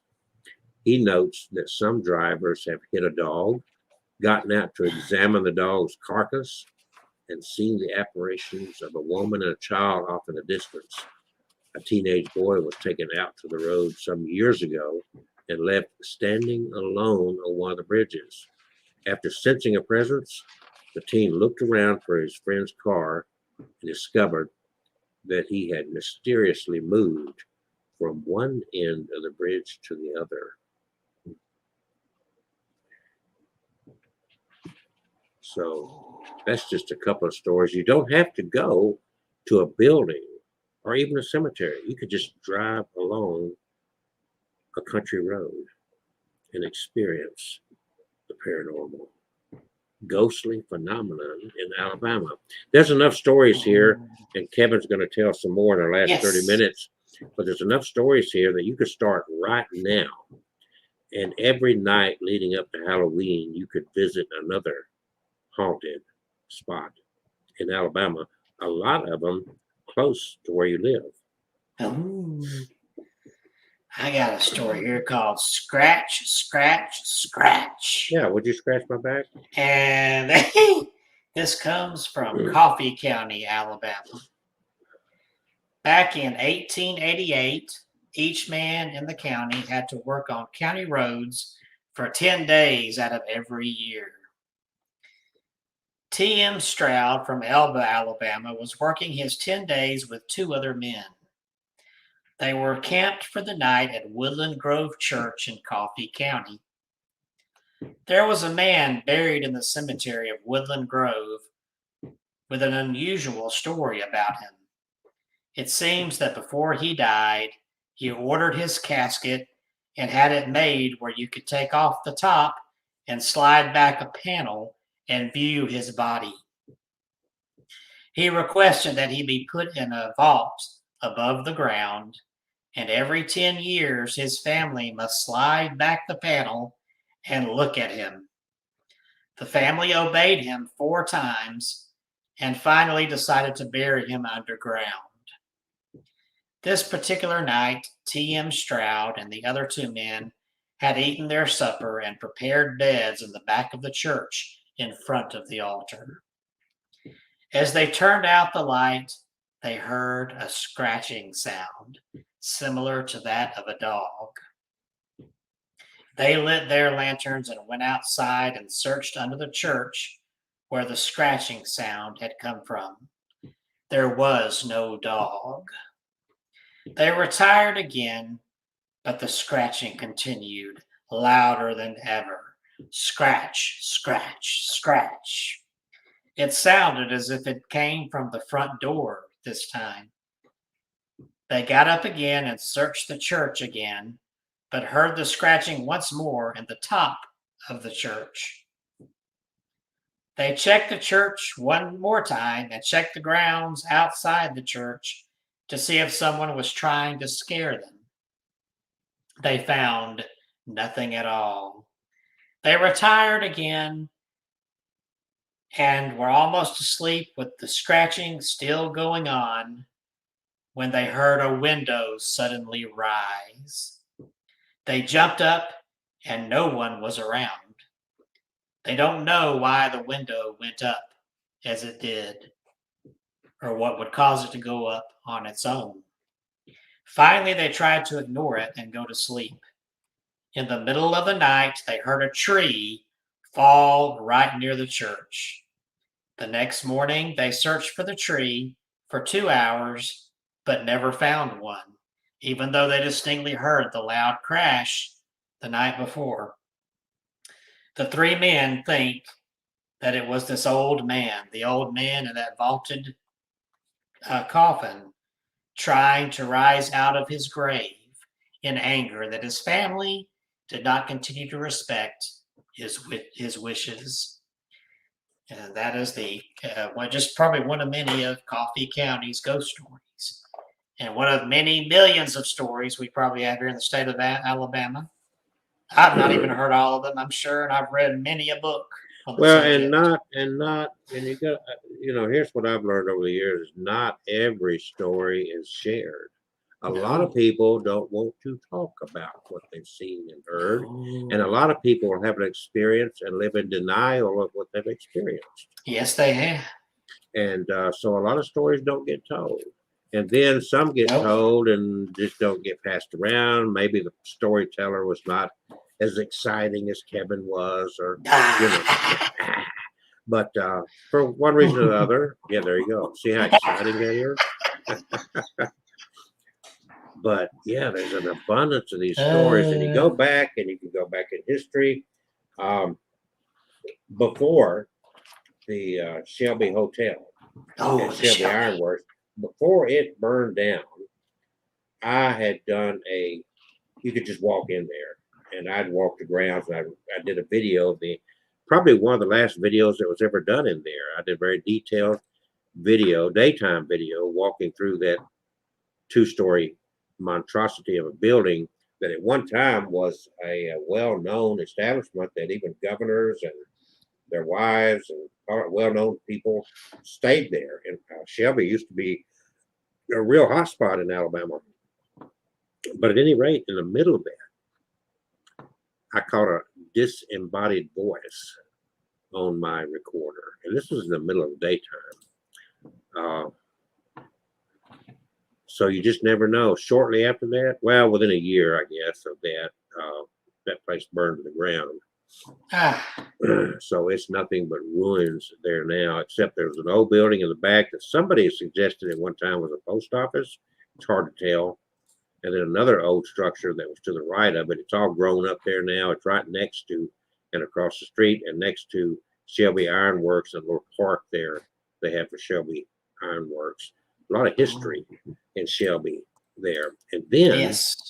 at that little cemetery there in Shelby, Alabama, there's a cemetery. If you're driving from Columbiana out on 47, you get into Shelby, and right after the crossroads there, where you turn right to go into down towards Shelby Ironworks, if you go straight on 47, just to the left, around what you call downtown Shelby, if there's a downtown Shelby,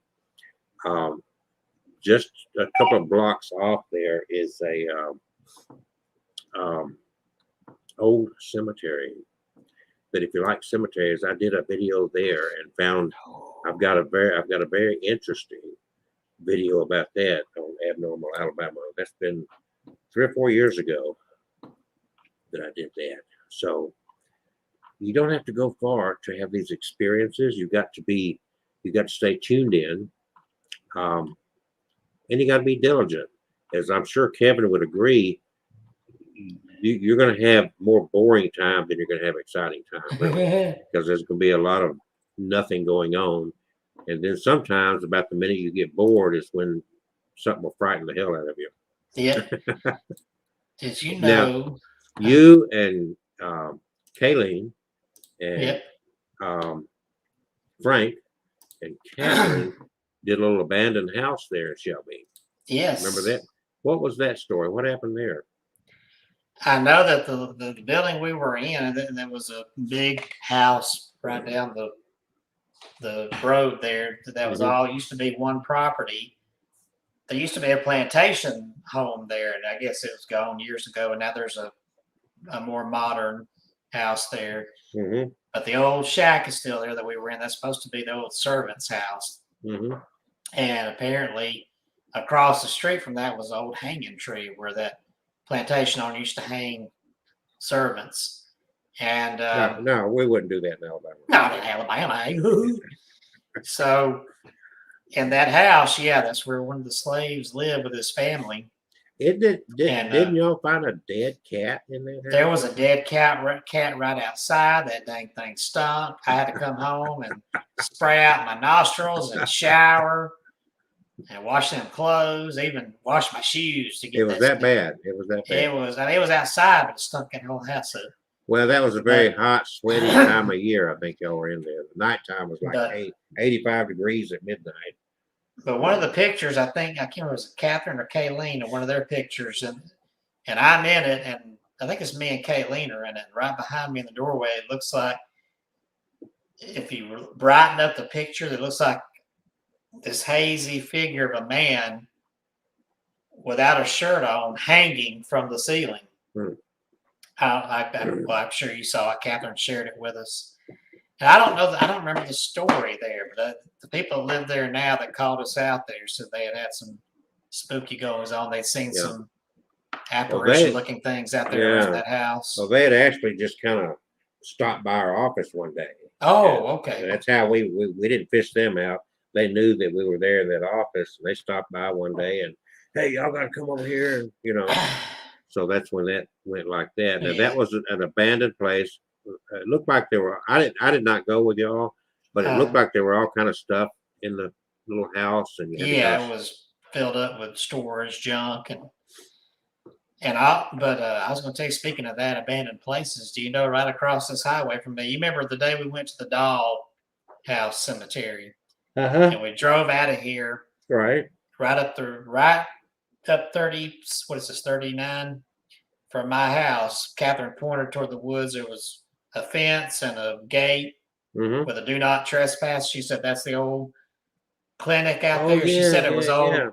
Oh, kind of like a insane asylum or something. Well, I found out more about that. Frank has been out there. He knew the owner and actually did an investigation out there. And he sent me some photos. So right across the street and over the tree line is this old. It's actually, let me pull up what he said. He said it was owned by UAB and was a rehab for doctors. And he thinks it was called the UAB Center for Health Professionals. Wow.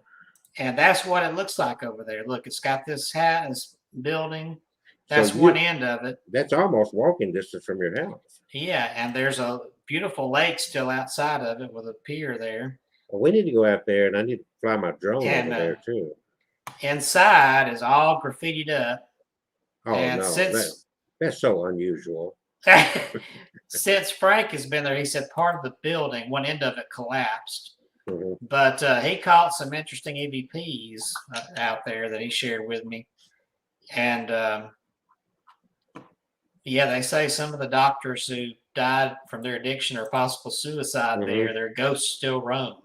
So, I'm so tempted to walk over there. I mean, I could just walk across the street and go through the woods. But the problem is a lady I know did that and the cops showed up in less than 5 minutes. So somebody's monitoring. There's a sign at the gate with a camera picture on it saying this is under surveillance. Well, we just need to put on our cloaking devices. But that lake is beautiful. But he said who owns that? Who owns that property now? I don't know who the owner is now. Frank would know, or I don't know if that person still owns it. But it used to belong to UAB. Yeah, so you just get permission.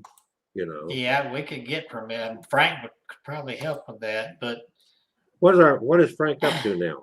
I don't know. He's been out doing some of his own investigations. Yeah. With his Casper. So now someone else I never hear from anymore is Kat. Yeah, I've not heard from her in a while. She was busy doing that. She was producing that show for Fate Magazine, which was a big deal. So she just Now Kim Johnston was part of the team, and she kind of got distracted as well. She a couple of things. She had some personal problems. I won't mention here, but she had some things that made her need to step back from the paranormal world. But she's also been helping teach some computer classes at Homewood Public Library. Yeah. When she's not working full time. So it's been a few years since we've investigated anything. So I know. We still have the team, but she took a breather and it's sort of at a standstill right now. Yeah. Well, time changes everything in all our lives for sure. Yes, so Kat's show is still going. So her latest one that I see here was on the 3rd of October, which is just a couple of days ago. And she's got it on iHeart for dreaming her daughter home on the dreams that shape us. So anyway, she's still putting some stuff out there for sure. But anyway, this is Abnormal Alabama, MyHauntedDolls.com. Kevin and I are coming up quickly on completing our 3rd year. Ooh. this stuff. Can you believe that? 3 years? Yeah, I think in next March it'll be 3 years. Yeah, we've just been booking right on along with this. I was talking about Pumpkin Swamp Road, which is Oh. Shelby County Road 32, Ah, okay. Chelsea.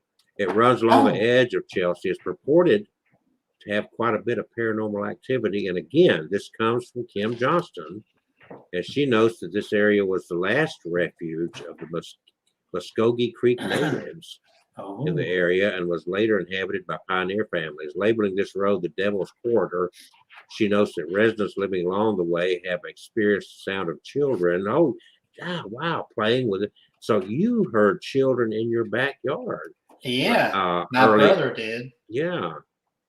And that's kind of very abnormal for him to come off with something like that, isn't it? Yeah. But you never have witnessed her. Do you ever go out in your property at night? I've not done that yet. I'm always wanting to do, with the dolls and stuff, and I've still not been out there to do a spirit Well, box. now that the horse is gone, you kind of got a little bit more liberty to roam around.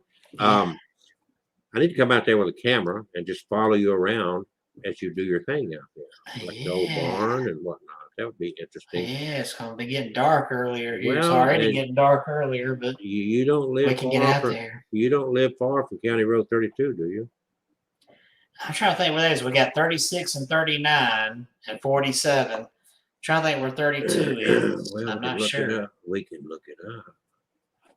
See how far you are from there. Them little children. It made me think of you when I saw that. That might be over there where I used to live near Chelsea. Westover. Chelsea Park Elementary School. Okay, yeah, that's where I used to live over there near Okay. Westover.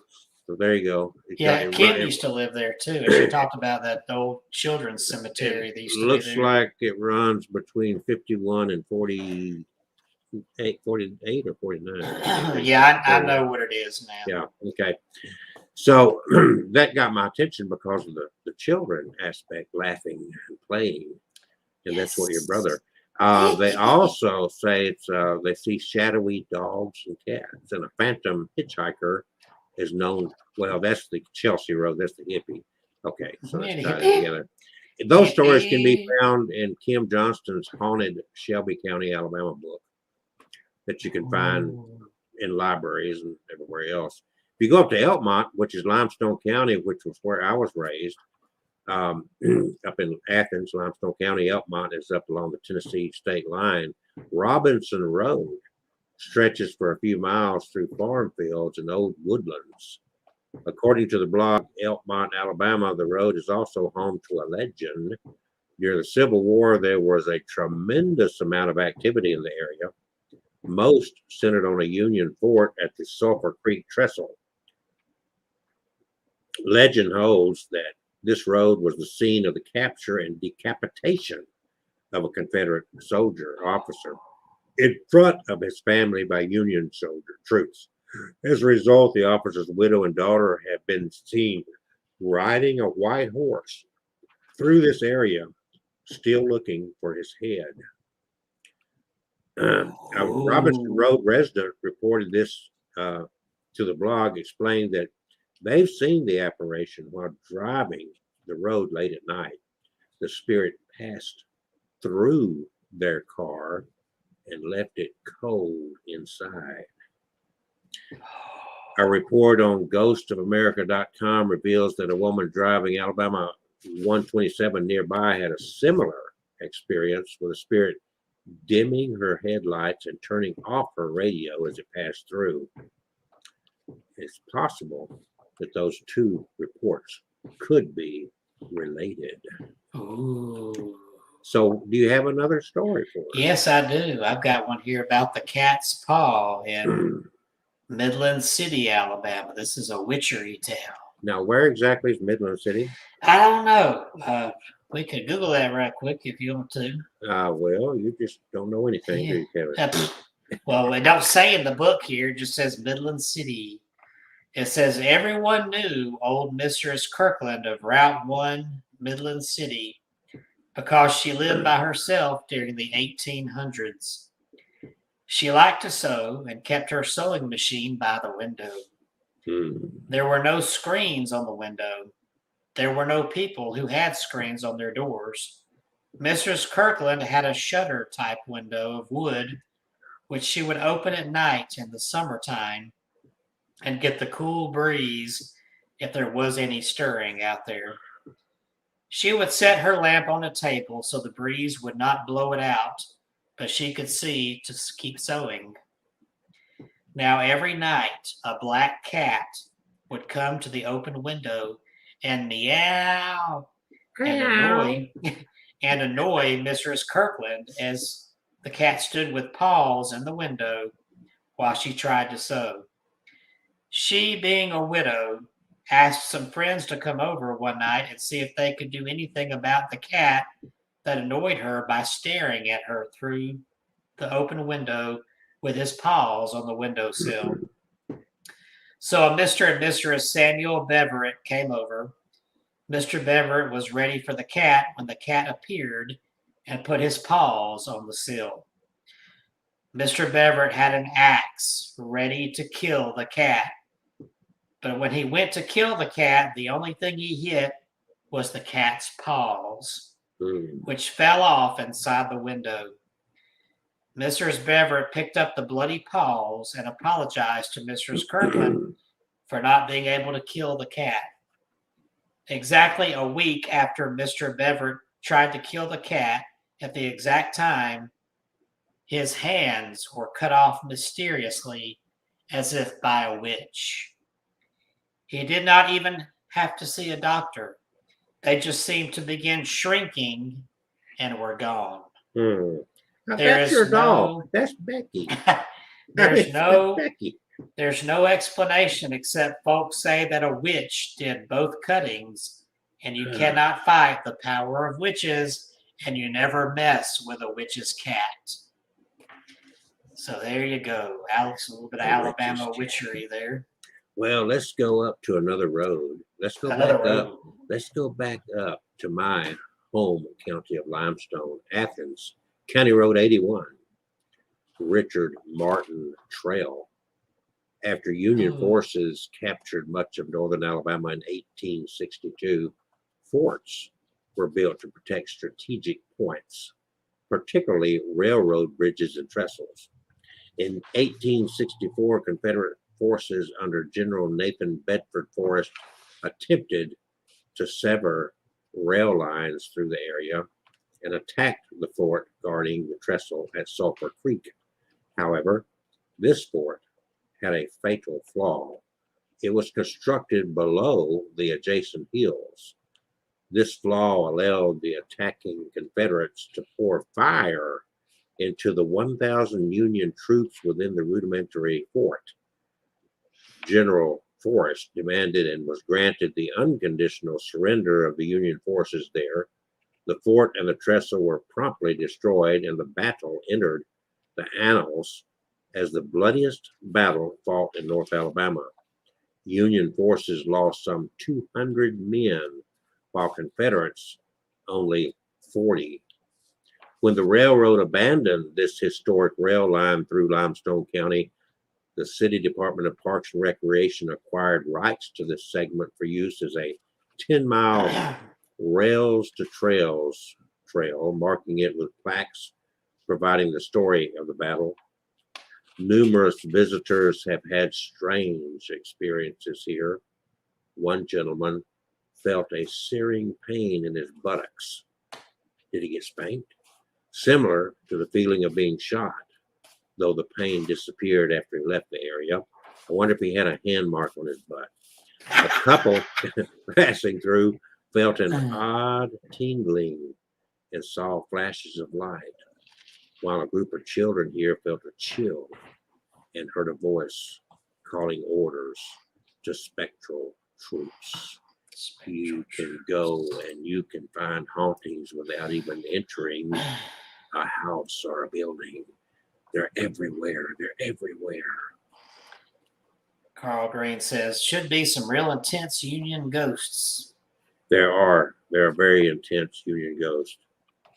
And there's some intense green ghosts too. I've got a story here that I just came across. I hadn't read this since I was a kid, and I like this. It's a Yeah, but- creepy Alabama tale. Huh? We got another creepy Alabama tale. Yeah. And it doesn't have a certain place where it takes place. This is more like a folklore tale. It's called One Little Pear. One time there was a man and his wife, and they had 3 children, a boy named Bill and 2 girls named Susan and Mary. And the man's wife died, so he married again.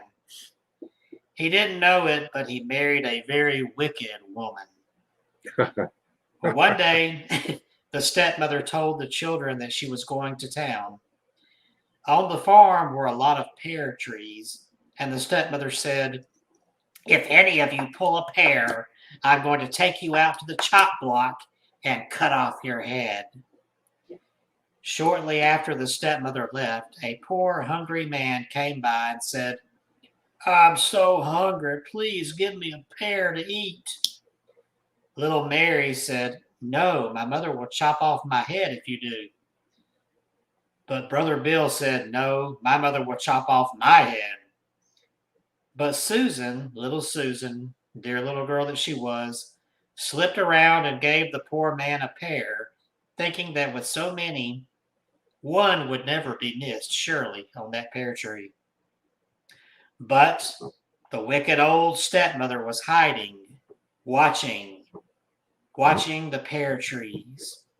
When she saw Susan pull the pear, she ran and caught her and chopped off her head before the other children could miss her.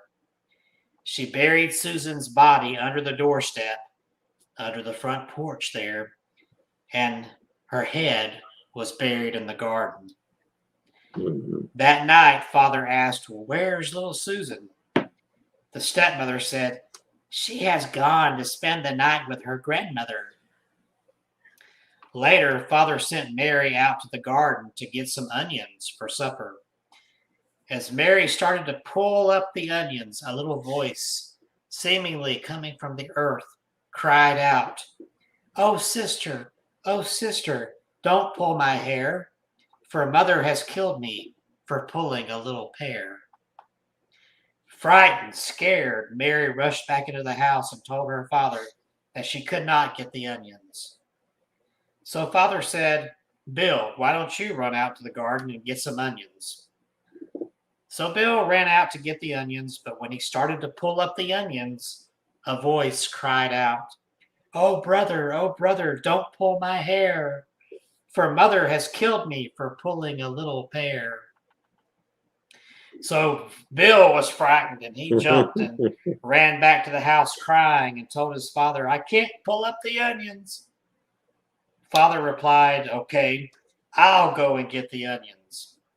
As he started to pull the onion, the little voice cried, that familiar voice of his little daughter, oh, father, don't pull my hair, for mother has killed me for pulling a little pear." Mhm.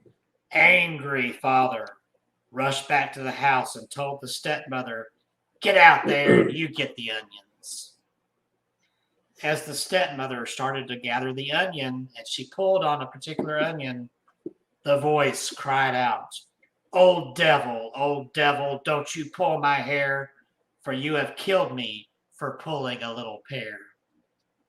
The frightened old wicked stepmother dashed back toward the house, but as she tried to run over the front porch, something jumped up through the crack under the doorstep and knocked her down. The blow from her head hitting the porch, killing her on impact. And that's the story of One Little Pear. I And we're kind of not like talking- that. We're not talking about rabbits either. One Little Pear. Well, we are down to the last couple of minutes here. I am Kelsey, and this is Kevin. And I was playing with my knife, which you will see. It's a keepsake from Dale Earnhardt, driver Oh. number 3, Yes. right here. And not that I'm a big race fan. I don't know how I ended up with this. Well, I do know. I did the eulogy for an old vet guy that used to do security out at the racetrack. Anyway, I did his eulogy, ended up with a few mementos from his life. The bottom line is that I've often wondered, I've even done a wedding at the finish line or start line on the track of the Talladega 500. There have been a lot of injuries and death on that track. And so I've often wondered, is there not any ghost stories from the Talladega racetrack area out there? Is there? I've never heard of any. Have you? I'm sure there were. I wondered now Kim's got a book called Haunted Talladega County that may have some stories in it.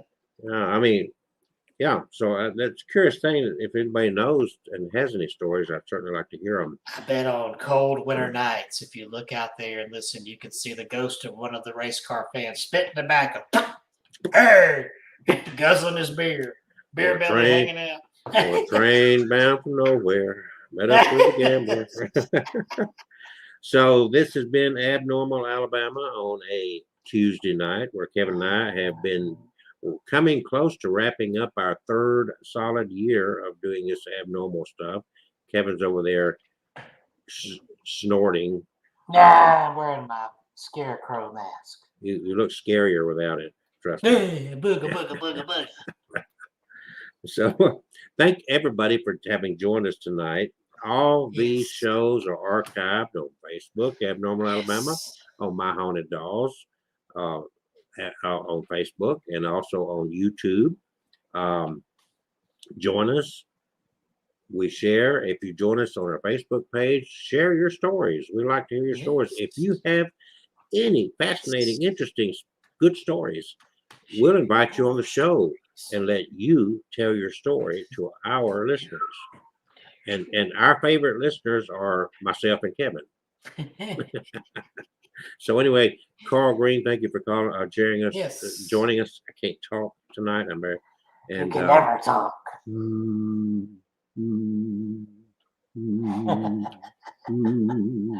You never talk right.